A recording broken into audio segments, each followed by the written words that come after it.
ఈరోజు కూడా ఈరోజు కూడా ఆ భాగము నుండి దేవుని వాక్యాన్ని చదువుకుందాం. ಈ ದಿನವೂ ಆ ಭಾಗದಿಂದ ದೇವರ ವಾಕ್ಯವನ್ನು ಓದಿಕೊಳ್ಳೋಣ. అపోస్తల కార్యాలు 8వ అధ్యాయం 4, 5, 6 వచనాలు చదువుకుందాం. ಅಪೊಸ್ತಲ ಕಾರ್ಯಗಳು ಅಪೊಸ್ತಲ ಕೃತ್ಯಗಳು 8ನೇ ಅಧ್ಯಾಯ 4, 6, 8 ವಚನಗಳು ಓದಿಕೊಳ್ಳೋಣ. కాబట్టి చెదరిపోయిన వారు సువార్త వాక్యమును ప్రకటించుచు సంచారము చేసిరి. అప్పుడు ఫిలిప్పు సమరయ పట్టణము వరకును వెళ్ళి క్రీస్తును వారికి ప్రకటించుచుండెను.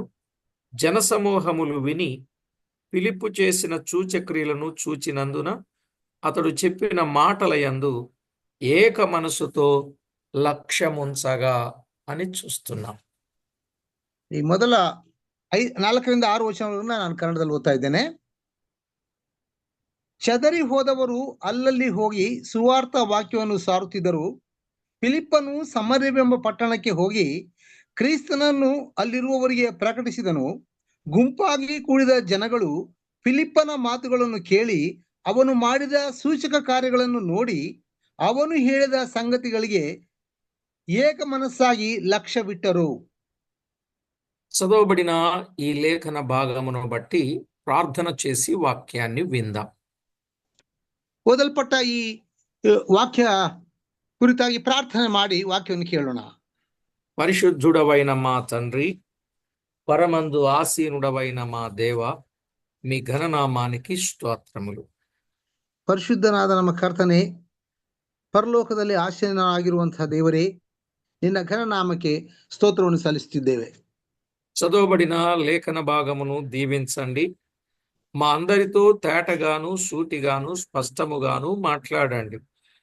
ಓದಲ್ಪಟ್ಟ ಈ ವಾಕ್ಯವು ಸ್ವಾಮಿ ನಿನ್ನ ಚಿತ್ತದಂತೆ ಸ್ಪಷ್ಟವಾಗಿ ಮಾತನಾಡು. వాక్యపు వెలుగులో ఉన్న వాస్తవాలు మాకు మీరు బయలుపరచి మీ నామమునకు మహిమ ఆపాదించుకుంటున్నందుకు కృతజ్ఞతాస్తుతి స్తోత్రములు మీ నామమునకే చెల్లించుచు, ವಾಕ್ಯದ ಬೆಳಕಿನಲ್ಲಿ ನಿನ್ನ ಚಿತ್ತದಂತೆ ಕೃತಜ್ಞತಾಸ್ತುತಿಗಳನ್ನು ಸಲ್ಲಿಸಿ ಈ ವಾಕ್ಯವನ್ನು ನಾವು ಪ್ರಸರಿಸಲಿಕ್ಕಾಗುವಂತೆ మా ప్రభు రక్షకుడైన యేసుక్రీస్తు నామమున వేడుచూ ఉన్నాము తండ్రి. ನಮ್ಮ ಕರ್ತನು ರಕ್ಷಕನಾಗಿರುವ ಯೇಸು ಕ್ರಿಸ್ತನ ನಾಮದಲ್ಲಿ ಬೇಡುತ್ತಿದ್ದೇವೆ ಕರ್ತನೆ. ఆమేన్. ಆಮೇನ್. ప్రభునందు ప్రియులారా, మనము చదువుకున్న దైవ లేఖనములో ಕ್ರಿಸ್ತನಲ್ಲಿ ಪ್ರಿಯ ಸಹೋದರರೇ, ನಾವು ಓದಿರುವಂತಹ ಈ ದೇವರ ವಾಕ್ಯದಲ್ಲಿ చెదరిపోయిన వారు సువార్త వాక్యమును తేటపరుస్తూ ఉన్నట్లు, తద్వారా అనేకులు విశ్వసిస్తున్నట్లు, రక్షించబడుచున్నట్లు మనము చూస్తాం. ಚದರಿ ಹೋದವರು ಅಲ್ಲಲ್ಲಿ ಹೋಗಿ ಸುವಾರ್ತೆಯನ್ನು ಸಾರಿದ ಹಾಗೆ, ಅದರಿಂದ ಅನೇಕರು ರಕ್ಷಿಸಲ್ಪಟ್ಟ ಹಾಗೆ ನಾವು ಓದ್ತೇವೆ. ఆ వరుసలో ఫిలిప్పు సువార్త చెప్పగా ఏక మనసుతో వారు దేవుని మాటలను విని దేవుని యందు లక్ష్య పెట్టారు అని మనం గత వర్తమానములో విన్నాం. ಆ ಪ್ರಕ್ರಿಯೆಯಲ್ಲಿ ಫಿಲಿಪ್ಪನು ದೇವರ ವಾಕ್ಯವನ್ನು ಸಾರಿದಾಗ ಅಲ್ಲಿ ಅನೇಕ ಜನರು ಕೇಳಿದರು ಎಂಬುದಾಗಿ ನಾವು ಏಕಮನಸ್ಸಾಗಿ ಲಕ್ಷ್ಯವಿಟ್ಟರು ಎಂಬುದಾಗಿ ನಾವು ಕಳೆದ ಬಾರಿ ನಾವು ಕೇಳಿದ್ದೇವೆ. అయితే ఈ దినాన ఆ వర్తమానములోని మరొక వ్యక్తిని వారు లక్ష్య పెట్టారు, గారడే సీమోనును. దాని ద్వారా నష్టాన్ని కూడా మనం విన్నాం. ಅದಕ್ಕೆ ಸಂಬಂಧಿಸಿದಂತೆ ನಾವು ಮತ್ತೊಬ್ಬ ಮನುಷ್ಯ ನೋಡುವಾಗ ಆ ಸೀಮೋನನ ಕುರಿತು ಅವರು ಕೇಳಿದಾಗ ಅವರು ಅದರಿಂದ ನಷ್ಟ ಹೊಂದಿದರು ಎಂಬುದಾಗಿ ನಾವು ನೋಡುತ್ತೇವೆ. అయితే ఈ రోజు దైవ లేఖనములో అసలు ఆయన యందు మనం ఎందుకు లక్ష్యం ఉంచాలంటే, అసలు ఆయనే మనలను లక్ష్య పెట్టుచున్నాడు గనుక ఆయన మీద మనము లక్ష్యం ఉంచాలి. ಈ ದಿನ ನಾವು ಆತನ ಮೇಲೆ ಯಾಕೆ ಲಕ್ಷ್ಯವಿಡಬೇಕೆಂಬುದಾಗಿ ನೋಡುವುದಾದರೆ, ಆತನೇ ನಮ್ಮ ಮೇಲೆ ಲಕ್ಷ್ಯವಿಟ್ಟಿದ್ದಾನಾದ್ರಿಂದ ನಾವು ಆತನಲ್ಲಿ ಲಕ್ಷ್ಯವನ್ನು ಇಡಬೇಕಾಗಿರುತ್ತದೆ. చూడండి, పేతురు రాసిన మొదటి పత్రిక 5వ అధ్యాయం 7వ వచనాన్ని మనం చదువుకుందాం. ಪೇತ್ರನು ಬರೆದ ಮೊದಲನೇ ಪತ್ರಿಕೆ 5ನೇ ಅಧ್ಯಾಯ 7ನೇ ವಚನವನ್ನು ನಾವು ಓದಿಕೊಳ್ಳೋಣ. ఆయన మిమ్మును గూర్చి చింతించుచున్నాడు గనుక మీ చింత యావత్తు ఆయన మీద వేయుడి అని చెప్పాడు. 5ನೇ ಅಧ್ಯಾಯ 7ನೇ ವಚನ ಕನ್ನಡದಲ್ಲಿ ಓದ್ತಾ ಇದ್ದೇನೆ. ನಿಮ್ಮ ಆತನು ತಕ್ಕ ಕಾಲದಲ್ಲಿ ನಿಮ್ಮನ್ನು ಮೇಲೆಗೆ ತರುವ ನಿಮ್ಮ ಚಿಂತೆಯನ್ನೆಲ್ಲ ಆತನ ಮೇಲೆ ಹಾಕಿರಿ, ಆತನು ನಿಮಗೋಸ್ಕರ ಚಿಂತಿಸುತ್ತಾನೆ. ఈ వచన భాగములో ఆయన మిమ్మును గూర్చి చింతించుచున్నాడు, దట్ మీన్ పుట్నోట్లో ఉంది, లక్ష్యము చేయుచున్నాడు అని వ్రాయబడింది. ತೆಲುಗಿನಲ್ಲಿ ಈ ಫುಟ್ ನೋಟಲ್ಲಿ ಚಿಂತಿಸಿ ಅನ್ನೋದಕ್ಕೆ ಲಕ್ಷ್ಯ ಮಾಡುತ್ತಿದ್ದಾನೆ ಎಂಬುದಾಗಿದೆ, ಆದರೆ ಕನ್ನಡದಲ್ಲಿ ಚಿಂತಿಸುತ್ತಿದ್ದಾನೆ ಎಂಬುದಾಗಿ ಅಲ್ಲಿ ಕಾಣುವುದನ್ನು ನಾವು ನೋಡ್ತೇವೆ. ఇక్కడ చింతించుచున్నాడు అంటే ఆయన లక్ష్యము చేయుచున్నాడని. ಇಲ್ಲಿ ಚಿಂತಿಸುತ್ತಿದ್ದಾನೆ ಎಂದರೆ ಆತನು ನಮ್ಮ ಮೇಲೆ ಲಕ್ಷ್ಯವಿಟ್ಟಿದ್ದಾನೆ ಎಂಬುದಾಗಿ. ఎప్పుడైతే లక్ష్యము అని మనము చూస్తున్నామో అక్కడ దేవుని చింత ఉన్నది, దేవుని భారం ఉన్నది అనే విషయం మనం అర్థం చేసుకోవాలి. ಇಲ್ಲಿ ಲಕ್ಷ್ಯ ಇಡುತ್ತಿದ್ದಾನೆ ಎಂದು ನಾವು ನೋಡುವಾಗ ಅಲ್ಲಿ ನಮ್ಮ ಕುರಿತಾಗಿ ದೇವರ ಚಿಂತೆ ಇದೆ ಮತ್ತು ಆತನ ಭಾರವಿದೆ ಎಂಬುದಾಗಿ ನಾವು ನೋಡುತ್ತೇವೆ. కనుక ఆయన మనలను గూర్చి చింతించుచూ ఉన్నాడు, మనలను లక్ష్య పెడుతూ ఉన్నాడు. అందుకే మన చింత యావత్తు ఆయన మీద వేయుడి అన్నాడు. ಆತನು ನಮಗಾಗಿ ಚಿಂತಿಸುತ್ತಿದ್ದಾನೆ, ನಮ್ಮನ್ನು ಲಕ್ಷ್ಯ ಬಿಟ್ಟು ನೋಡುತ್ತಿದ್ದಾನೆ. ಆದ್ದರಿಂದ ನಮ್ಮ ಚಿಂತೆಯನ್ನು ಆತನ ಮೇಲೆ ಹಾಕಬೇಕು. కనుక ప్రతి ఒక్కరూ ఈ సత్యాన్ని బాగా ఆలోచన చేయండి. మనలను లక్ష్య పెట్టాడట. అసలు ఏమి చూసి ఆయన మనలను లక్ష్య పెట్టాడు? ಆತನು ಏನು ನೋಡಿ ನಮ್ಮ ಮೇಲೆ ಲಕ್ಷ್ಯ ಬಿಟ್ಟಿದ್ದಾನೆ? ನಮ್ಮ ಚಿಂತೆಯನ್ನು ಆತನ ಮೇಲೆ ಹಾಕಬೇಕು. మనలను ఆయన లక్ష్య పెట్టుటకు, మనలను గూర్చి చింతించుటకు మనలో మంచి ఉన్నదా లేక మనలో చెడు ఉన్నదా? ಆತನು ನಮ್ಮ ಮೇಲೆ ಲಕ್ಷ್ಯ ಬಿಡುವುದಕ್ಕೆ, ನಮ್ಮ ಕುರಿತಾಗಿ ಚಿಂತಿಸುವುದಕ್ಕೆ ನಮ್ಮಲ್ಲಿ ಒಳ್ಳೆಯತನವಿದೆಯಾ ಕೆಟ್ಟತನವಿದೆಯಾ? మనలో సత్క్రియలు ఉన్నవా దుష్క్రియలు ఉన్నవా? ನಮ್ಮಲ್ಲಿ ಸತ್ಕ್ರಿಯೆಗಳಿದೆಯಾ ದುಷ್ಕ್ರಿಯೆಗಳಿದೆಯಾ? మనలో సత్క్రియలు లేవు కనుకనే మనలను ఆయన లక్ష్య పెట్టాడు. ನಮ್ಮಲ್ಲಿ ಸತ್ಕ್ರಿಯೆಗಳಿಲ್ಲವಾದ್ದರಿಂದ ಆತನು ನಮ್ಮ ಮೇಲೆ ಲಕ್ಷ್ಯ ಬಿಟ್ಟಿದ್ದಾನೆ.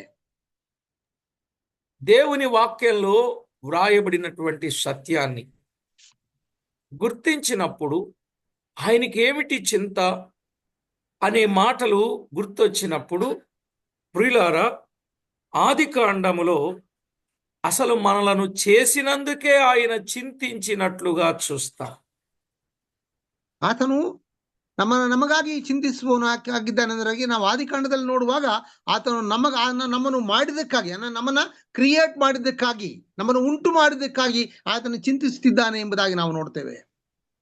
ఎందుకు చింతించాడు ఆయన అనే మాటలు మనము గమనించినట్లయితే, ಯಾತಕ್ಕಾಗಿ ಆತನು ಚಿಂತೆ ಮಾಡಿದನು ಎಂಬುದಾಗಿ ನಾವು ಗಮನಿಸಿ ನೋಡುವುದಾದರೆ, మన క్రియలు సరికాకపోవడం మూలాన, మన ప్రవర్తన సరిలేకపోవడం మూలాన ఆయన చింత కలిగిన వాడుగా ఉన్నాడు. అంటే మనలను లక్ష్య పెట్టిన వాడుగా ఉన్నాడు. ನಮ್ಮ ಕ್ರಿಯೆಗಳು, ನಮ್ಮ ಪ್ರವರ್ತನೆಗಳು ಸರಿ ಇಲ್ಲದೆ ಇರೋದ್ರಿಂದ ಆತನು ನಮ್ಮ ಮೇಲೆ ಲಕ್ಷ್ಯವಿಟ್ಟು ಚಿಂತಿಸುವವನಾಗಿದ್ದಾನೆ.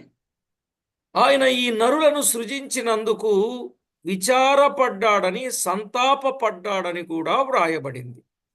ಆತನು ಮನುಷ್ಯರನ್ನು ಉಂಟು ಮಾಡಿದ್ದಕ್ಕೆ ವಿಚಾರಿಸಲ್ಪಟ್ಟವನಾದನು, ಸಂತಾಪಪಟ್ಟನು ಎಂಬುದಾಗಿ ನಾವು ನೋಡುತ್ತೇವೆ. అలాంటి పరిస్థితిని గూర్చి మన ప్రభువు మనమున్న స్థితిలో మనము బాగుపడాలని, మేలు చేయాలని, మేలు పొందాలని ఆయన ఆలోచన కలిగి ఉంటే, మనమేమో మన మార్గాన్ని సమస్తము చెరిపివేసుకున్న వారంగా ఉన్నామని ఆదికాండంలో చెప్పబడింది. ಅಂತ ಪರಿಸ್ಥಿತಿಯಲ್ಲಿ ನಮ್ಮನ್ನು ನೋಡಿದ ದೇವರು ನಮ್ಮನ್ನು ಆ ಕರ್ತನು ನಮ್ಮನ್ನು ತಿದ್ದಬೇಕೆಂಬುದಾಗಿ ನಮ್ಮನ್ನು ಬಿಡಿಸಬೇಕೆಂಬುದಾಗಿ ಆತನು ಯೋಚನೆ ಮಾಡುವುದನ್ನು ನಾವು ನೋಡ್ತಾ ಇದ್ದೇವೆ. అయితే మానవుడు దేవునికి దూరమై దేవునికి ఆయాసాన్ని కలిగించగా మానవుడు శిక్షకు సిద్ధమయ్యాడు. శీఘ్రముగా శిక్ష రానే వచ్చింది. ದೇವರಿಗೆ ಮನುಷ್ಯನು ಆಯಾಸವನ್ನು ದೂರವಾಗಿದ್ದು ದೇವರಿಗೆ ಆಯಾಸವನ್ನು ತಂದಿದ್ದರಿಂದ ಮನುಷ್ಯನು ಶಿಕ್ಷೆ ಅನುಭವಿಸಬೇಕಾಗಿ ಬಂತು. అప్పుడు మనం ఎరుగుదాం, భూమి మీదనున్న సమస్త జనులను నాశనము చేస్తాను అని. ఆ సమయములో నోవాహు కుటుంబం మాత్రం వాడగట్టుకొని వారు వాడలో ప్రవేశించి క్షేమంగా భద్రంగా ఉన్నారు. ನಮಗೆಲ್ಲರಿಗೂ ಗೊತ್ತಿದೆ, ಆ ಸಂದರ್ಭದಲ್ಲಿ ದೇವರು ಆ ಭೂಮಂಡಲವನ್ನು ನಾಶನ ಮಾಡುತ್ತಿದ್ದಾಗ ಆಗ ಆತನೊಬ್ಬನನ್ನೇ, ನೋವಾಹನನ್ನ, ಅವನ ಕುಟುಂಬವನ್ನ ಆ ನಾವೆಯಲ್ಲಿ సంరక్షిಸಿದ್ದನ್ನ ನಾವು ನೋಡುವಂತವರಾಗಿದ್ದೇವೆ. ఆ తర్వాత వారి ముగ్గురు కుమారుల నుండి వచ్చినటువంటి వారు ఇప్పటి వరకు విస్తరించినట్లుగా మనము చూస్తాం. ಆಮೇಲೆ ನೋಹನ 3 ಜನ ಮಕ್ಕಳಲ್ಲಿ ಹುಟ್ಟಿದಂಥವರು ಅವರು ಈ ಲೋಕದಲ್ಲಿ ವಿಸ್ತರಿಸುತ್ತಾ ಬಂದರು ಎಂಬುದಾಗಿ ಸತ್ಯವೇದದಲ್ಲಿ ನಾವು ನೋಡುತ್ತೇವೆ. ఇప్పుడు ప్రతి మానవునికి చింతలు ఎక్కువగా ఉన్నాయి. అంటే చింత అంటే దేవుని మీద కాకుండా వేరు వాటి మీద తాను లక్ష్యము కలిగిన వాడుగా ఉన్నాడని మనం అర్థం చేసుకోవచ్చు. అట్లా ಈಗ ನಾವು ನೋಡುವುದಾದ್ರೆ ಪ್ರತಿ ಮನುಷ್ಯನಿಗೆ ಈಗ ಚಿಂತೆಗಳು ಬಹಳ ಹೆಚ್ಚಾಗಿದೆ. ಆದರೆ ಈ ಚಿಂತೆಯು ದೇವರ ಮೇಲಲ್ಲದೆ ಲೋಕದವುಗಳ ಮೇಲೆ ಇದೆ ಎಂಬುದಾಗಿ ನಾವು ನೋಡುತ್ತೇವೆ. చూడండి, దేనిని గురించి మానవుడు చింతించుచున్నాడు అని అన్నప్పుడు ಮನುಷ್ಯನು ಏನನ್ನು ಕುರಿತು ಚಿಂತಿಸುತ್ತಾನೆ ಎಂಬುದಾಗಿ ನೋಡುವುದಾದರೆ మత్తయి సువార్త 6వ అధ్యాయం 34వ వచనములో రేపటిని గూర్చి చింతించుచున్నాడు. ಮತ್ತಾಯನ ಬರೆದ ಸುವಾರ್ತೆ 6ನೇ ಅಧ್ಯಾಯ 34ನೇ ವಚನ ನಾವು ನೋಡುವಾಗ ಮನುಷ್ಯನು ನಾಳೆಯನ್ನು ಕುರಿತು ಚಿಂತೆ ಮಾಡುತ್ತಿದ್ದಾನೆ. అయితే అక్కడ రేపటిని గూర్చి చింతింపకుడి అని ప్రభువు చెప్పారు. ಅಲ್ಲಿ ದೇವರು ನಾಳೆಯನ್ನು ಕುರಿತು ಚಿಂತೆ ಮಾಡಬೇಡ್ರಿ ಎಂಬುದಾಗಿ ಅಲ್ಲಿ ದೇವರು ಹೇಳಿದ್ದಾನೆ. అంటే మానవుడు రేపటిని గూర్చిన చింత రేపేంటి, వాట్ నెక్స్ట్, రేపు మన భవిష్యత్ ఏమిటి, రేపు మన సంగతి ఏమిటి, రేపు మన భరోసా ఏమిటి, దీనిని గూర్చిన చింత కలిగిన వాడుగా ఉన్నాడు. ಆದರೆ ಮನುಷ್ಯನು ಪ್ರತಿದಿನ ತನ್ನ ನಾಳಿನ ವಿಚಾರವನ್ನು ಕುರಿತು ಚಿಂತೆ ಮಾಡುವವನಾಗಿದ್ದಾನೆ. ನಾಳೆ ನನ್ನ ಭರವಸೆ ಏನು, ನಾನು ನಾಳೆ ಹೇಗಿರ್ಬೇಕೆಂಬುದಾಗಿ ಯೋಚಿಸುತ್ತಾ ಚಿಂತೆ ಮಾಡುವವನಾಗಿದ್ದಾನೆ. ప్రియులారా, మీకు అర్థమవుతుందా? రేపటిని గూర్చిన చింత కలిగిన వాడుగా ఉన్నాడు. రెండవదిగా ಮನುಷ್ಯನು ನಾಳೆದನ್ನು ಕುರಿತು ಚಿಂತೆ ಮಾಡುವವನಾಗಿದ್ದಾನೆ. 6వ అధ్యాయం 25వ వచనములో ఏమి తిందుమో ఏమి త్రాగుదుమో అని మీ ప్రాణమును గూర్చి, ఏమి ధరించుకొందుమో అని మీ దేహమును గూర్చి చింతింపకుడి అని ప్రభువు చెప్పాడు. ನಮ್ಮ ಪ್ರಾಣಧಾರಣೆಗೆ ಏನು ಊಟ ಮಾಡಬೇಕು, ಏನು ಕುಡಿಯಬೇಕು, ನಮ್ಮ ದೇಹ ರಕ್ಷಣೆಗಾಗಿ ಏನು ಹೊಂದಿಕೊಳ್ಳಬೇಕು ಎಂದು ಚಿಂತೆ ಮಾಡಬೇಡ್ರಿ ಎಂಬುದಾಗಿ ದೇವರು ಹೇಳುವಂತವನಾಗಿದ್ದಾನೆ. అంటే మానవుడు దేని కొరకు చింతించుచున్నాడు అనంటే ఏమి తినాలి, తిండి కోసమైన చింత, త్రాగుడు కొరకైన చింత. ಮನುಷ್ಯನು ಏನು ತಿನ್ನಬೇಕಾದ ತಿನ್ನುವುದ ವಿಚಾರದಲ್ಲಿ ಚಿಂತೆ ಮಾಡುತ್ತಾ ಇದ್ದಾನೆ. ಅದೇ ರೀತಿಯಲ್ಲಿ ಏನು ಕುಡಿಯಬೇಕೆಂಬುದಾಗಿ ಕುಡಿಯ ವಿಚಾರದಲ್ಲಿಯೂ ಚಿಂತೆ ಮಾಡುವನಾಗಿದ್ದಾನೆ. మూడవదిగా ఏమి ధరించుకొందుమో అనే చింత. ಮೂರನೇದಾಗಿ ಏನನ್ನು ಧರಿಸಿಕೊಳ್ಳಬೇಕು ಎಂಬ ಚಿಂತೆಯಲ್ಲಿದ್ದಾನೆ. ఇలా చెప్దాం, ప్రాణమును గూర్చి చింత, దేహమును గూర్చి చింత, వస్త్రములను గూర్చి చింత కలిగిన వాడుగా ఉన్నాడు. ಮನುಷ್ಯನು ಪ್ರಾಣವನ್ನು ಕುರಿತಾದ ಚಿಂತೆ, ದೇಹವನ್ನು ಕುರಿತಾದ ಚಿಂತೆ, ಅದೇ ರೀತಿಯಲ್ಲಿ ತಾನು ಹಾಕಿಕೊಳ್ಳುವ ಬಟ್ಟೆಗಳ ಕುರಿತಾಗಿ, ಆ ವಸ್ತ್ರಗಳ ಕುರಿತಾಗಿ ಚಿಂತೆ ಮಾಡುವಂತವನಾಗಿದ್ದಾನೆ. ఇలాగున మానవుడు చింత కలిగినటువంటి వ్యక్తిగా చింతించుచూ ఉన్నవాడుగా మనము చూస్తున్నాం. ಹೀಗೆ ಮನುಷ್ಯನು ಚಿಂತಿಸುತ್ತಿರುವವನಾಗಿ ಇರುವುದನ್ನು ನಾವು ನೋಡುತ್ತೇವೆ. ఇంకా దేనిని గూర్చి చింతించుచున్నాడు అని అన్నప్పుడు ಇನ್ನು ಏನನ್ನು ಕುರಿತು ಚಿಂತೆ ಮಾಡುತ್ತಿದ್ದಾನೆ ಎಂಬುದಾಗಿ ನೋಡುವುದಾದರೆ ఇక తన భవిష్యత్ ఏమిటి, తన బాగోగులేమిటి, వీటిని గూర్చిన చింత ఎక్కువగా ఉన్నది. ತನ್ನ ಭವಿಷ್ಯತ್ತನ್ನು ಕುರಿತಾಗಿ ಚಿಂತೆ ಮಾಡುವಂತ ಬಹಳ ಹೆಚ್ಚಾಗಿದೆ. కొరింథీయులకు రాసిన మొదటి పత్రిక 7వ అధ్యాయం 23వ వచనంలో ಕೊರಿಂಥೀಯರ ಬರೆದ ಪತ್ರಿಕೆ ಮೊದಲನೇ ಪತ್ರಿಕೆ 7ನೇ ಅಧ್ಯಾಯ 23ನೇ ವಚನದಲ್ಲಿ మీరు చింతలేని వారై ఉండవలెనని కోరుచున్నాను. పెండ్లి కానివాడు ప్రభువుని ఎలాగూ సంతోష పెట్టగలనని ప్రభు విషయమైన కార్యములను గూర్చి చింతించుచున్నాడు అన్నాడు. ಕೊರಿಂಥೀಯರು ಬರೆದ ಮೊದಲನೇ ಪತ್ರಿಕೆ 7ನೇ ಅಧ್ಯಾಯ 23ನೇ ವಚನದಲ್ಲಿ ನಾವು ನೋಡುವುದಾದ್ರೆ ಅಲ್ಲಿ ನೀವು ಕ್ರಯಕ್ಕೆ ಕೊಳ್ಳಲ್ಪಟ್ಟವರು ಮನುಷ್ಯರಿಗೆ ದಾಸರಾಗಬೇಡ್ರಿ. ఇక్కడ దేవుని కార్యములను గూర్చిన చింత ఒకనికి ఉన్నది. ಇಲ್ಲಿ ದೇವರ ಕಾರ್ಯಗಳ ಕುರಿತಾಗಿದ್ದ ಚಿಂತೆ ಒಬ್ಬರಿಗಿದೆ. 7:33లో పెండ్లైన వాడు భార్యను ఎలాగూ సంతోష పెట్టగలనని లోకం విషయమైన వాటిని గూర్చి చింతించుచున్నాడు. 7:33ರಲ್ಲಿ ಮನುಷ್ಯನು ಮದುವೆಯಾದ ಹೆಂಡತಿಯನ್ನು ಕುರಿತಾಗಿ ಹೇಗೆ ಮೆಚ್ಚಿಸಬೇಕೆಂಬುದಾಗಿ ಮನುಷ್ಯನು ಯೋಚನೆ ಮಾಡುತ್ತಿರುವುದನ್ನು ನಾವು ನೋಡ್ತಾ ಇದ್ದೇವೆ. దేని కొరకైన చింత కలిగిన వాడుగా ఉన్నాడు అని అన్నప్పుడు లోక విషయమైన వాటిని గూర్చి చింత కలిగి ఉన్నాడు. ಮನುಷ್ಯನು ಯಾವ ವಿಚಾರಗಳಲ್ಲಿ ಚಿಂತೆ ಮಾಡುತ್ತಿದ್ದಾನೆ ಎಂಬುದಾಗಿ ನೋಡುವಾಗ ಆತನು ಲೋಕದ ವಿಚಾರವಾಗಿ ಚಿಂತೆ ಮಾಡುವಂತವನಾಗಿದ್ದಾನೆ. భర్తను గూర్చి ఎలాగు చింత, భార్యను గూర్చి ఎలాగున అని చింత కలిగిన వాడుగా ఉన్నాడు. ಗಂಡನನ್ನು ಕುರಿತು ಗಂಡನ ಕುರಿತು ಚಿಂತೆ, ಹೆಂಡತಿಯನ್ನು ಕುರಿತು ಚಿಂತೆ ಮಾಡುವಂತವರಾಗಿದ್ದಾರೆ. గనుక ఎప్పుడైతే ఇలాంటి చింత కలిగిన అనుభవాలు కలిగిన వారుగా ఉన్నారో ఆ చింత కలిగినటువంటి వారు వాటి మీదనే లక్ష్యము కలిగి ఉన్నారని అర్థం. ಈ ರೀತಿಯ ಚಿಂತೆಗಳನ್ನು ಮಾಡುತ್ತಿರುವಂತವರು ಅವುಗಳ ಮೇಲೆ ಲಕ್ಷ್ಯವನ್ನಿಟ್ಟಿರುತ್ತಾರೆ ಎಂಬುದಾಗಿ ನಾವು ನೋಡ್ತೇವೆ. ఇక ఫిలిప్పీలకు రాసిన పత్రిక 2వ అధ్యాయం 20వ వచనములో ಫಿಲಿಪ್ಪಿಯರ ಬರೆದ ಪತ್ರಿಕೆ 2ನೇ ಅಧ್ಯಾಯ 20ನೇ ವಚನದಲ್ಲಿ మీ క్షేమం విషయమై నిజముగా చింతించువాడు అతని వంటి వాడెవడును నా యొద్ద లేడు అని పౌలు తిమోతిని గూర్చి చెప్పాడు. ಅಲ್ಲಿ ಪೌಲನು ನಿಮ್ಮ ಕಾರ್ಯಗಳ ಕುರಿತು ಯಥಾರ್ಥವಾಗಿ ಚಿಂತಿಸುವವರು ನನ್ನ ಬಳಿಯಲ್ಲಿ ಬೇರೆ ಯಾರು ಇಲ್ಲ ಎಂಬುದಾಗಿ ಹೇಳುವಂತದ್ದನ್ನು ನಾವು ನೋಡ್ತಾ ಇದ್ದೇವೆ. ఇప్పుడు తిమోతి సంఘమును గూర్చిన చింత కలిగిన వాడుగా ఉన్నాడు. ಇಲ್ಲಿ ತಿಮೋತಿಯು ಸಭೆಯನ್ನು ಕುರಿತಾಗಿ ಚಿಂತೆ ಉಳ್ಳವನಾಗಿದ್ದಾನೆ. ఇప్పుడు చెప్పండి, ఒకరేమో రేపటిని గూర్చిన చింత నెంబర్ 1,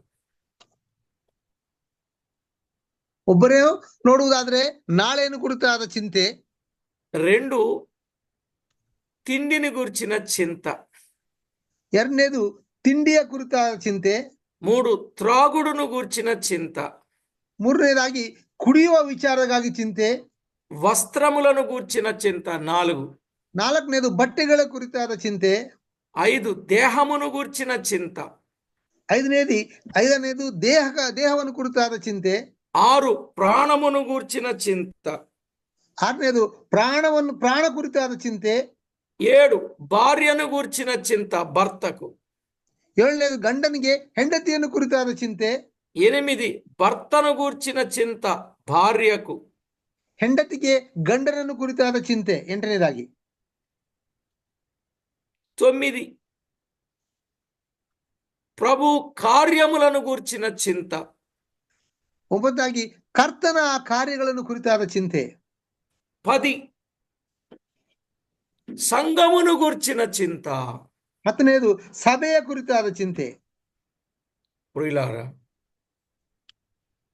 ఈ 10 విషయాల విషయములో మానవుడు చింత కలిగి ఉన్నాడు అంటే వీటి మీదనే లక్ష్యం. ఆ తర్వాత 2 సంగతి మనం విందాం.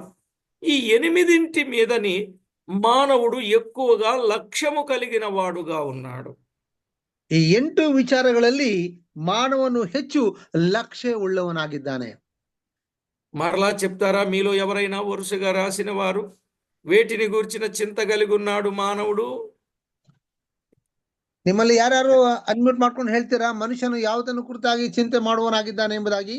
ఒకటి, రేపటిని గూర్చి, వస్త్రమును గూర్చి, దేహమును గూర్చి, అదే విధంగా వరుసగా వరుసగా వరుసగా రేపటిని గూర్చి, ఆ రేపటిని గూర్చి, వస్త్రమును గూర్చి, నో వస్త్ర రాయలు ఒకటి నేను తినడం చెప్తాను, గురించి, వరుసగా రాసుకోండి. ఒకటి, రేపటిని గూర్చిన చింత. ಒಂದನೇದು ನಾಳೆಯ ಕುರಿತಾದ ಚಿಂತೆ. రెండు, తిండిని ఆహారమును గూర్చిన చింత. ಎರಡನೇದು ತಿಂಡಿ ಇಲ್ಲವೇ ಆಹಾರ ಕುರಿತಾದ ಚಿಂತೆ. మూడు, త్రాగుడను గూర్చిన చింత. ಮೂರನೇದು ಕುಡಿಯುವ ವಿಚಾರದಲ್ಲಿ ಚಿಂತೆ. నాలుగు, దేహమును గూర్చిన చింత. ನಾಲ್ಕು ದೇಹ ಕುರಿತಾದ ಚಿಂತೆ.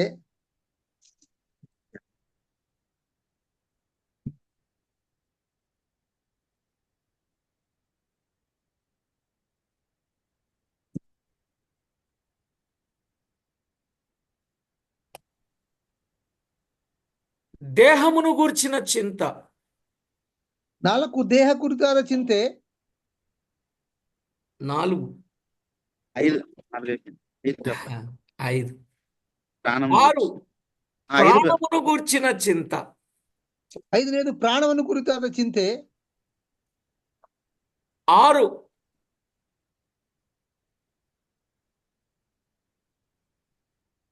ಆರನೇದಾಗಿ ಪ್ರಾಣ ಕುರಿತಾದ ಚಿಂತೆ.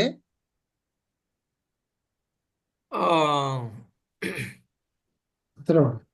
భార్యను గురించి భర్త. రైట్ రైట్, మధ్యలో వస్త్ర రాలేదు. భార్యను గుర్చిన చింత, ಹೆಂಡತಿ ಕುರಿತಾದ భర్తను ಚಿಂತೆ. గుర్చిన చింత, ಗಂಡನ ಕುರಿತಾದ ಚಿಂತೆ. ప్రభు కార్యములను గూర్చిన చింత, ಕರ್ತನ ಕಾರ್ಯಗಳನ್ನು ಕುರಿತಾದ ಚಿಂತೆ. సంఘమును గూర్చిన చింత. ಸಭೆಯ ಕುರಿತಾದ ಚಿಂತೆ. ఇలాగున మానవుడు కొన్ని ఉపయోగపడే చింతలు, కొన్ని ఉపయోగపడని చింతలలో మానవుడు నిమగ్నమై ఉన్నాడు. ಹೀಗೆ ಮನುಷ್ಯನು ಕೆಲವು ಉಪಯೋಗ ಬಾರದಂತ ಚಿಂತೆಗಳಲ್ಲಿ, ಕೆಲವು ಉಪಯೋಗಕ್ಕೆ ಬರುವಂತ ಚಿಂತೆಗಳಲ್ಲಿ ನಿಮಗ್ನನಾಗಿ ಹೋಗಿದ್ದಾನೆ. అంటే కొన్ని ఉపయోగపడే వాటి మీద లక్ష్యం, కొన్ని నిరుపయోగమైన వాటి మీద లక్ష్యము కలిగిన వాడుగా ఉన్నాడు. ಕೆಲವು ಉಪಯೋಗವಾಗುವವುಗಳ ಮೇಲೆ ಲಕ್ಷ್ಯವಿಟ್ಟಿದ್ದಾನೆ, ಕೆಲವು ಉಪಯೋಗವಿಲ್ಲದವುಗಳ ಮೇಲೆ, ನಿರುಪಯುಕ್ತ ವಸ್ತುಗಳ ಮೇಲೆ ಆಸೆ ಇಟ್ಟವನಾಗಿದ್ದಾನೆ. ఒకవేళ చింతించుట వలన తన ఎత్తు మోరడెక్కువ ఏమైనా చేసుకోగలడా అనంటే చేసుకుంటాడేమో. చూడండి లూకాసు వార్త 12:25. ಒಂದು ವೇಳೆ ಮನುಷ್ಯನು ತಾನು ಚಿಂತಿಸಿದ ಏನಾದ್ರು ಹೆಚ್ಚಾಗುತ್ತಾನೆ ಎಂಬುದಾಗಿ ನೋಡಿದಾಗ ಲೂಕನ್ ಬರೆಸುವ ವಾರ್ತೆ 12ನೇ ಅಧ್ಯಾಯ 25ನೇ ವಚನ. మరియు మీలో ఎవడు చింతించుట వలన తన ఎత్తును మోరడెక్కువ చేసుకొనగలడు అన్నాడు. ನೋಡಿ, ಚಿಂತೆ ಮಾಡಿ ಮಾಡಿ 1 ಮೊಳ ಉದ್ದ ಬೆಳೆಯುವುದು ನಿಮ್ಮಲ್ಲಿ ಯಾರಿಂದ ಆದೀತು? ప్రియులారా, చింతించుట వలన తన ఎత్తు మోరడు ఎక్కువ కాదు, దాని వలన ఏమీ ఒరగదు అని చెప్పాడు. ಚಿಂತಿಸುವುದರಿಂದ ಏನು ಪ್ರಯೋಜನವಿಲ್ಲ ಎಂಬುದಾಗಿ ಹೇಳುವಂತ ನಾವು ನೋಡ್ತೀವಿ. 1 ಮೊಳ ಉದ್ದ ಬೆಳೆಯುವುದಿಲ್ಲ ಎಂಬುದಾಗಿ ಸ್ಪಷ್ಟವಾಗಿ ಸತ್ಯವು ಮಾತನಾಡುತ್ತದೆ. అయితే దేవుడు మనకు అప్పగించిన కార్యాన్ని, అసలు దేవుడు మనకు చేసిన మేలును బట్టి మనము ఆయన కొరకు నమ్మకముగా జీవిస్తే చాలు. ಆದ್ರೆ ದೇವರು ನಮಗೆ ಅಪ್ಪಗಿಸಿದ, ನಮಗೆ ಕೊಟ್ಟಂತ ಕೆಲಸಗಳನ್ನ ನಾವು ಸರಿಯಾಗಿ ಮಾಡಿದರೆ ಮಾತ್ರ ಅದು ಶ್ರೇಷ್ಠವಾಗಿರುತ್ತದೆ. కనుక ప్రతి ఒక్కరూ ఈ సత్యాలు తేటగా గమనించి దేవునికి మహిమకరంగా జీవించగలుగునట్లు సిద్ధపడుట ఎంతైనా ప్రయోజనకరం. ಅದರಿಂದ ಪ್ರತಿಯೊಬ್ಬರು ಈ ವಾಕ್ಯಗಳನ್ನು ಕೇಳಿದ ಪ್ರತಿಯೊಬ್ಬರು ಚಿಂತಿಸದೆ ದೇವರ ಚಿತ್ತಾನುಸಾರವಾಗಿ ನಡೆಯುವುದರಿಂದ ಒಳ್ಳೆಯದು ಎಂಬುದಾಗಿ ಸತ್ಯವೇದ ಮಾತನಾಡುತ್ತದೆ. కనుక దైవికమైన ఆలోచనలను కలిగి దేవునికి మహిమకరంగా జీవించుట అది ఎంతో ప్రయోజనకరమైన విషయమని ప్రభుపక్షముగా ప్రేమతో మీకు మనవి చేస్తున్నాం. ದೈವಿಕವಾದ ಆಲೋಚನೆಯನ್ನು ಹೊಂದಿದವರಾಗಿ ಜೀವಿಸಬೇಕೆಂಬುದಾಗಿ ದೇವರ ಚಿತ್ತದಂತೆ ನಾನು ನಿಮಗೆ ತಿಳಿಸುವವನಾಗಿದ್ದೇನೆ. ఈనాడు దేవుని కార్యాల మీద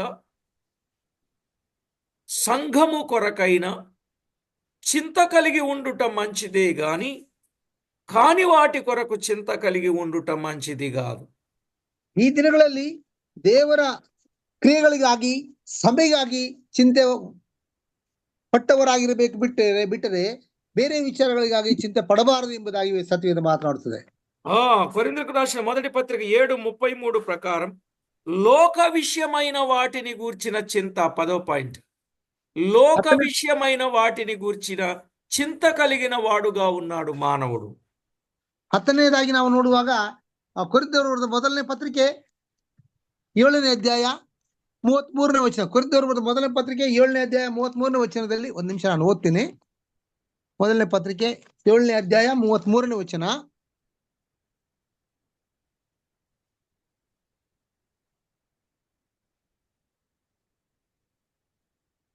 లోక విషయమైన వాటిని గూర్చిన చింత.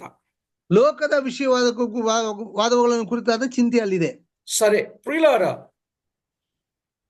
అయితే దేవుడేమో మనలను గూర్చి చింతించుచున్నాడు అని వ్రాయబడింది.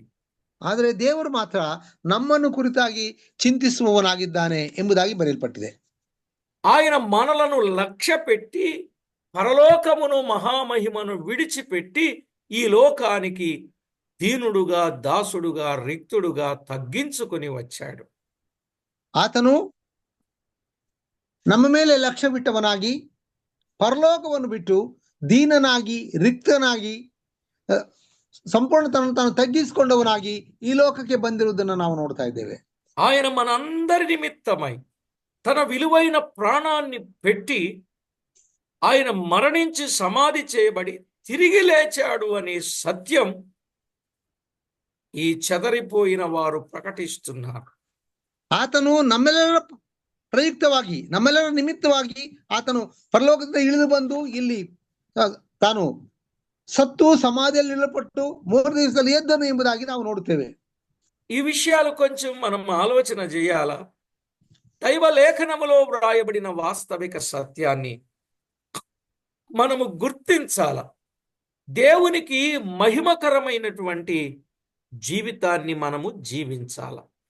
ನಾವು ಈ ದೈವಿಕವಾದ ವಿಷಯಗಳನ್ನು ಗುರುತಿಸಿ ದೇವರಿಗೆ ಮಹಿಮೆ ಆಗುವ ರೀತಿಯಲ್ಲಿ ನಾವು ಬದುಕುವಂತವರಾಗಿರಬೇಕು. ప్రియులారా, ప్రతి ఒక్కరూ కూడా పరిశుద్ధ వాక్యములోనున్న వాస్తవాన్ని గుర్తించినప్పుడు వారు ఏక మనసుతో ఆయన యందు లక్ష్యముంచారు అన్నాడు. ఇప్పుడు మనము దేవుని యందు లక్ష్యముంచినట్లయితే దేవుని కొరకు గొప్ప కార్యాలు చేసేవారంగా ఉంటాము. ಪರಿಶುದ್ಧರಾಗಿರುವಂತಹ ನಾವೆಲ್ಲರೂ ದೇವರ ವಿಷಯಗಳಲ್ಲಿ ಲಕ್ಷ್ಯವಿಟ್ಟವರಾಗಿ ನೋಡಬೇಕೆಂಬುದಾಗಿ ಸತ್ಯವೇದ ಮಾತನಾಡುತ್ತದೆ. ఇక్కడ మనము ఒక విషయాన్ని గుర్తించాల. దేవుణ్ణి ఎప్పుడైతే లక్ష్య పెడతామో దేవుని గురించిన సంగతులను మనము ఎరుగుతాం. ನಾವು ದೇವರನ್ನು ಬಿಟ್ಟಾಗ ದೇವರ ಕುರಿತಾದ ವಿಷಯಗಳನ್ನ ನಾವು ತಿಳಿದುಕೊಳ್ಳುತ್ತೇವೆ. మనము దేవుణ్ణి ఎరగకపోతే దేవుని గొప్పతనం అనేది మనకు తెలియదు. ನಾವು ದೇವರನ್ನು ಕಂಡುಕೊಳ್ಳದಿದ್ದರೆ ದೇವರ ಆ ದೊಡ್ಡತನವು ನಮಗೆ ಗೊತ್ತಾಗುವುದೇ ಇಲ್ಲ. ఇక్కడ ఒక విషయం మీకు జ్ఞాపకం చేస్తానన్నాను కదా, తమ దేవుణ్ణి ఎరిగిన వారు దేవుని కొరకు గొప్ప కార్యాలు చేస్తారు. ದೇವರನ್ನು ಅರಿತವರು ದೇವರ ಕುರಿತಾದ ದೊಡ್ಡ ಕಾರ್ಯಗಳನ್ನು ಮಾಡುತ್ತಾರೆ. కనుకనే ప్రియులారా, దేవుని కొరకు గొప్ప కార్యాలు చేయగలుగునట్లు మన జీవితాలను సమర్పణ చేసుకోవాలి. ಆದ್ದರಿಂದ ದೇವರಿಗೆ ದೊಡ್ಡ ಕಾರ್ಯಗಳನ್ನು ಮಾಡ್ಲಿಕ್ಕಾಗುವಂತೆ ನಮ್ಮ ಜೀವಿತವನ್ನ, ನಮ್ಮ ಇಹಲೋಕದ ಯಾತ್ರೆಯನ್ನ ದೇವರಿಗಾಗಿ ಸಮರ್ಪಿಸಿಕೊಳ್ಳಬೇಕು. ఎందుకు దేవుడు మనలను లక్ష్య పెట్టి పరలోకపు మహిమను విడిచి ప్రాణాన్ని పణంగా పెట్టి మనకు ఆత్మరక్షణ అనుగ్రహింపజేసిన ఆ కారణము చేత దేవుని కార్యాల పట్ల మనము లక్ష్యము కలిగిన వారంగా ఉండాలి. ದೇವರು ನಮ್ಮ ಮೇಲೆ ಲಕ್ಷ್ಯವಿಟ್ಟು ಈ ಲೋಕಕ್ಕೆ ಬಂದಿದ್ದರಿಂದ ಬಂದು ಮತ್ತೆ ಪುನರುತ್ಥಾನದಿಂದ ನಾವು ಲಕ್ಷ್ಯವಿಟ್ಟವರಾಗಿ, ನಾವು ದೇವರನ್ನು ಲಕ್ಷ್ಯವಿಟ್ಟವರಾಗಿರಬೇಕೆಂಬುದಾಗಿ ನಮ್ಮನ್ನು ನಾವು ತಿದ್ದಿಕೊಳ್ಳಬೇಕು. కనుక ఈ సంగతి మనము బాగా ఆలోచన చేసి ప్రభువుకెంతో మహిమ తెచ్చేటట్లు మనలను మనము సిద్ధపరచుకోవాలి. ಆದ್ದರಿಂದ ಈ ವಿಚಾರಗಳನ್ನೆಲ್ಲವನ್ನು ನಾವು ಆಲೋಚನೆ ಮಾಡಿದವರಾಗಿ ದೇವರಿಗೆ ಮಹಿಮೆ ತರುವಂತವರಾಗಿ ಈ ಲೋಕದಲ್ಲಿ ಇರಬೇಕು. ఆనాడు పౌలు దేవుని కొరకు తన్ను తాను సమర్పించుకొని తన ప్రాణమునైనను లక్ష్య పెట్టలేదు, లెక్క చేయలేదు అన్నాడు. ಆ ದಿನಗಳಲ್ಲಿ ಪೌಲನು ತನ್ನನ್ನು ತಾನು ಸುವಾರ್ಥ ಸೇವೆಗಾಗಿ ಒಪ್ಪಿಸಲ್ಪಟ್ಟವನಾಗಿ ತನ್ನ ಪ್ರಾಣವನ್ನು ಆತನು ಲೆಕ್ಕಕ್ಕೆ ತೆಗೆದುಕೊಳ್ಳಲಿಲ್ಲ. తన ప్రాణాన్ని పానార్పణముగా పోయుచున్నాను అన్నాడు. ತನ್ನ ಪ್ರಾಣವನ್ನು ಪಾನಾರ್ಪಣವಾಗಿ ನಾನು ಚೆಲ್ಲುತ್ತಿದ್ದೇನೆ ಎಂಬುದಾಗಿ ಹೇಳಿದನು. ఎప్పుడైతే దేవుని యందు లక్ష్యముంచి తన ప్రాణమును పానార్పణముగా పోయడానికి సిద్ధపడ్డాడో, ಯಾವಾಗ ತನ್ನನ್ನು ತಾನು ದೇವರಿಗೆ ಸಮರ್ಪಿಸಿಕೊಂಡು ತನ್ನ ಪ್ರಾಣವನ್ನು ಪಾನಾರ್ಪಣ ಮಾಡಲಿಕ್ಕೆ ಸಿದ್ಧನಾಗಿದ್ದನೋ, ఆ వరుసలో ఎపఫ్రోదీతు కూడా తన ప్రాణమునైనను లక్ష్య పెట్టక దేవుని పని కొరకు తనను తాను సమర్పించుకున్నాడు. ಪೌಲನ ಶಿಷ್ಯನಾದ ಎಪಫ್ರೋದಿತನು ಸಹ ತನ್ನನ್ನು ತಾನು ದೇವರಿಗೆ ಸಮರ್ಪಿಸಿಕೊಂಡನು. తన ప్రాణమును లక్ష్య పెట్టక తన్ను తాను సమర్పించుకొనిన ఆ సంగతిని బట్టి మనము ప్రభువుని ఎంతో స్తుతించవలసిన వారమై ఉన్నాం. ಪ್ರಾಣವನ್ನು ತಾನು ಲಕ್ಷ್ಯವಿಡದೆ ಪ್ರಾಣವನ್ನು ಪಾನಾರ್ಪಣ ಮಾಡಿದ್ದರಿಂದ ಅದನ್ನು ಕುರಿತು ನಾವು ದೇವರಿಗೆ ಎಷ್ಟೋ ಸ್ತುತಿಸುವಂತವರಾಗಿದ್ದೇವೆ. తన ప్రాణాన్ని పానార్పణముగా పోయబడిన కారణము చేత అకులా ప్రిస్కిల్లాలు పౌలు కొరకు తమ ప్రాణాన్ని కూడా ఇచ్చేటట్లుగా తమ్మును తాము సిద్ధపడ్డారు. ಪೌಲನು ತನ್ನ ಪ್ರಾಣವನ್ನು ಪಾನಾರ್ಪಣ ಮಾಡಿಕೊಂಡ ಹಾಗೆ ಅಕುಲ ಮತ್ತು ಪ್ರಿಸ್ಕಿಲರು ಸಹ ತಾವು ದೇವರಿಗೆ ಸಮರ್ಪಿಸಿಕೊಟ್ಟಿದ್ದನ್ನು ನಾವು ನೋಡ್ತಾ ಇದ್ದೇವೆ. ఒకటి ప్రభువు గాని, 2 పౌలు గాని, 3 అకులా ప్రిస్కిల్లాలు గాని, 4 ఎపఫ్రోదితు గాని వారి ప్రాణము పట్ల లక్ష్యముంచారా? వారు దేవుని కార్యాల పట్ల లక్ష్యముంచారా? ನೋಡಿ, ಪೌಲಾಗ್ಲಿ, ಎಪಫ್ರೋದಿತ ಆಗಲಿ ಮತ್ತೆ ಆಕುಲ ಪ್ರಿಸ್ಕಿಲಗಳಾಗಲಿ, ಇವರು ಯಾರು ಯಾತಕ್ಕಾಗಿ ಅವರು ಪ್ರಾಣವನ್ನ ಪಾನಾರ್ಪಣ ಮಾಡಲಿಕ್ಕೆ ಸಿದ್ಧರಾಗಿದ್ದರಿಗೆ ನಾವು ನೋಡ್ತಾ ಇದ್ದೇವೆ. వీరేమో ప్రభు పని మీద ప్రభు కొరకు లక్ష్యముంచితే, మిగిలిన కొందరేమో వేరు వాటి మీద తాము లక్ష్యముంచారు అని చెప్తా ఉన్నాడు. ಇವರು ಕರ್ತನಿಗಾಗಿ ತಮ್ಮ ಪ್ರಾಣವನ್ನು ಇತ್ತು ಚಿಂತೆ ಮಾಡುತ್ತಿರುವಾಗ ಬೇರೆಯವರು ಇಹಲೋಕದ ವಿಚಾರಗಳಲ್ಲಿ ಚಿಂತೆ ಮಾಡುತ್ತಾರೆ ಎಂಬುದಾಗಿ ನಾವು ನೋಡ್ತೇವೆ. కనుక ప్రతి ఒక్కరూ ఈ సంగతిని మనము తేటగా గమనించి దేవుని కొరకు నమ్మకస్తులంగా జీవించడం మనకు క్షేమం. ಅದನ್ನ ಇವೆಲ್ಲವನ್ನು ಕೇಳಿದಂತ ನಾವು ದೇವರಿಗಾಗಿ ನಾವು ಬದುಕಬೇಕೆಂಬುದಾಗಿ ಇರುವಂತದ್ದು ಕ್ಷೇಮಕರವಾದಂತ ವಿಚಾರ.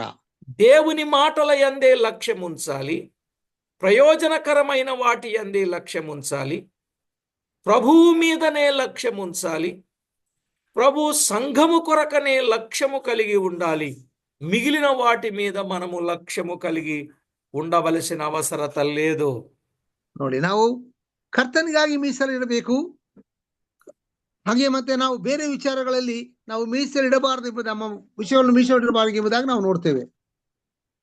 ఈనాడు దేహమును గురించి గాని, వస్త్రమును గురించి గాని చింతించకుండా, వాటి మీద మనము లక్ష్యము లేకుండా దైవ కార్యాలపైన లక్ష్యము కలిగిన వారంగా జీవించుట మనకు ఎంతైనా మంచిది.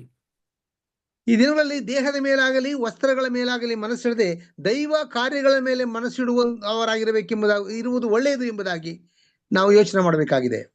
కనుక ఎవరైతే దైవ కార్యాల పట్ల లక్ష్యము కలిగిన వారుగా ఉన్నారో, ఆ చెదరిపోయిన వారు సువార్త ప్రకటించినట్లే వారితో పాటు వీరు కూడా పాలివారు కాగలరు.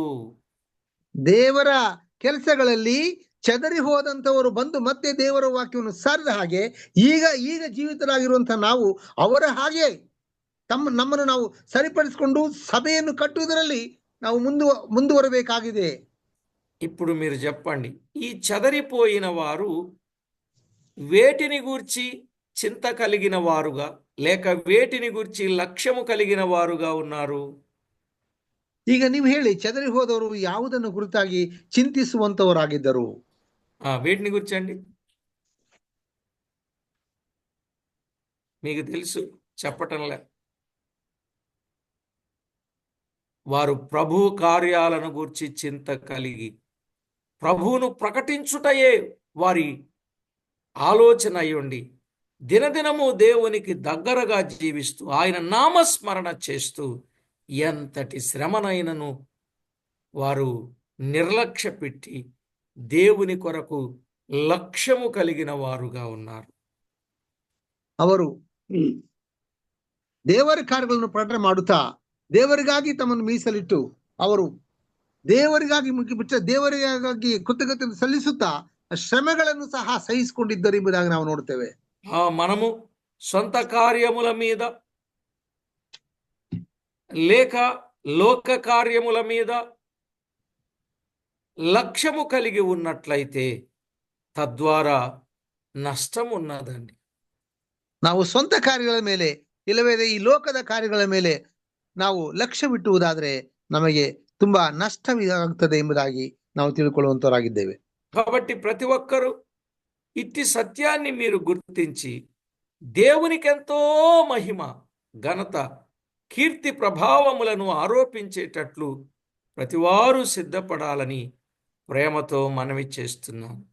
ಆದ್ದರಿಂದ ಪ್ರತಿಯೊಬ್ಬರು ಲೋಕದ ಆಶಾ ಆಕಾಂಕ್ಷೆಗಳನ್ನು ಬಿಟ್ಟು ದೇವರಿಗಾಗಿ ಕೆಲಸ ಮಾಡುವವರಾಗಿರ್ಬೇಕು, ಸಿದ್ಧತೆ ಉಳ್ಳವರಾಗಿರ್ಬೇಕೆಂಬುದಾಗಿ ವಾಕ್ಯ ಹೇಳ್ತದೆ.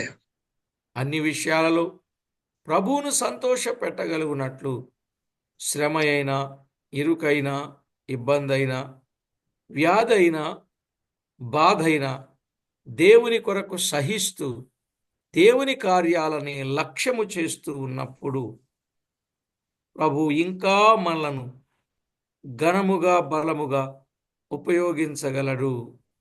ಶ್ರಮೆಯಾಗಲಿ, ಕಷ್ಟವಾಗಲಿ, ಬಾಧೆಯಾಗಲಿ ನಮಗೆ ಬಂದರೂ ಸಹ ನಾವು ದೇವರ ಚಿತ್ತದಂತೆ ಪ್ರವರ್ತಿಸುವಂತವರಾದ್ರೆ ದೇವರು ನಮ್ಮನ್ನ ಉತ್ತಮ ಸ್ಥಿತಿಗೆ ತರುತ್ತಾನೆ. ప్రార్థన చేసుకుందాం. ಪ್ರಾರ್ಥನೆ ಮಾಡಿಕೊಳ್ಳೋಣ. పరిశుద్ధుడవైన మా తండ్రి, మీకు స్తోత్రములు. ಪರಿಶುದ್ಧನಾದ ಕರ್ತನೇ, ನಿನಗೆ ಸ್ತೋತ್ರಗಳು. మీరు మాతో మాట్లాడిన ప్రతి సంగతిని బట్టి మీకు స్తోత్రములు. ನೀವು ನಮ್ಮೊಟ್ಟಿಗೆ ಮಾತಾಡಿದ ಪ್ರತಿ ವಿಷಯ ಕುರಿತಾಗಿ ನಿಮಗೆ ಸ್ತೋತ್ರಗಳನ್ನು ಸಲ್ಲಿಸುತ್ತೇವೆ.